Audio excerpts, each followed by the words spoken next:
साथियों, वंदे मातरम।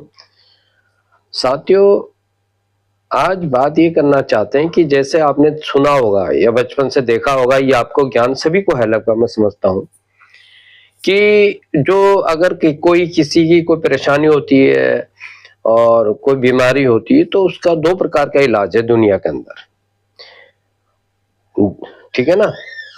दो प्रकार के इलाज है। एक क्या है कि अंग्रेजी दवाई जिसे हम लोग बोलते हैं, और दूसरा क्या है कि आयुर्वेद जिसे हम लोग बोलते हैं। साधारण भाषा में मैं आपको समझा रहा हूँ। ठीक है साथियों, तो जो अभी तक का रिजल्ट दुनिया के सामने आया वो ये कि आयुर्वेद का जो इलाज होता है वो परमानेंट होता है। मतलब जड़ से बीमारी को अगर खत्म करना है तो आपको क्या करना है कि आयुर्वेदिक के ही शरण में जाना है।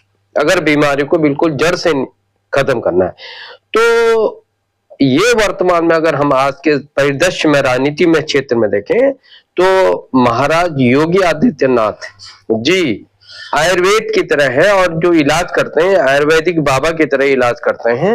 वो जड़ से ही जो है किसी भी समस्या का निराकरण करते हैं। मतलब कोई भी समस्या हो जड़ से साफ। आपने देखा होगा अतीक अहमद की स्थिति देखी होगी मुख्तार अहमद की देखिए, मुख्तार के बारे में सुना होगा आपने।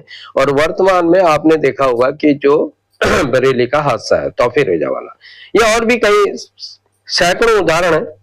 दुबई सूबे और कहीं है, आपने देखा होगा बड़े बड़े गैंगस्टर हैं जिनके नाम पे तूती बोलती थी और कहते थे कि मतलब उनके बिना तो एक जमाने में शासन प्रशासन में भी पत्ता नहीं हिलता था। वो स्थितियां थी, उसका इलाज कर ही नहीं पाए। कोई भी सरकार जो है वो कोई परमानेंट इलाज कर ही नहीं पाए। तो योगी जी के सामने आज के संदर्भ में अगर आप देखेंगे तो वो जो है आयुर्वेदिक नुस्खा लेके आए हैं जिस पर वो काम कर रहे हैं। और मैं समझता हूं कि ये नुस्खा ऐसा है, ऐसा फिट है कि ये परमानेंट इलाज है।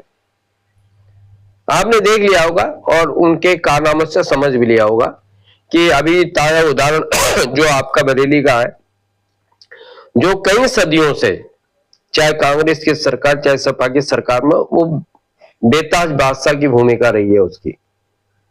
लेकिन आज क्या है, परमानेंट इलाज मैं समझता हूं उनका भी अब शुरू हो गया है।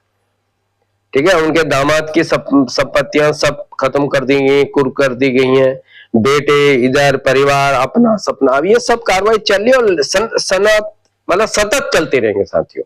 तो इसके लिए योगी जी को धन्यवाद तो देना ही पड़ेगा। मैं समझता हूं कि इस इलाज के लिए, नए फार्मूले के लिए योगी जी का बहुत बहुत धन्यवाद साथियों।